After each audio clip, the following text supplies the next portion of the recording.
پاکستانیوں، ویگو ڈالا بامقابلہ ہونڈا کار 1998 model.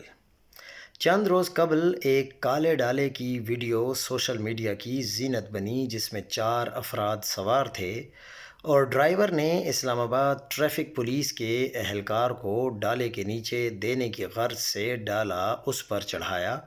Video viral ہوئی تو قانون حرکت میں آیا، ملزمان کو گرفتار کیا گیا، مگر گھی کی افادیت قانونی کارروائی کے آڑے آ گئی اور چاروں ملزمان کو اسلام آباد پولیس نے معاف کر دیا اور جو مقدمہ درج کیا اس میں ساتھ جا کر ضمانت بھی کروا دی۔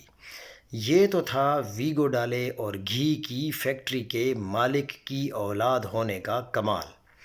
I8 میں بھی اسی نوعیت کا واقعہ پیش آیا، مگر اس بار کوئی امیر زادہ نہیں، نہ ویگو ڈالا، نہ ہی گھی فیکٹری کے مالک کا بچہ، بلکہ 1998 ماڈل کی گاڑی میں سوار ایک شخص، جس کو ٹریفک اہلکاروں نے گاڑی سے باہر نکالنے کے لیے روایتی انداز اپنایا، مگر رد عمل غیر یقینی تھا۔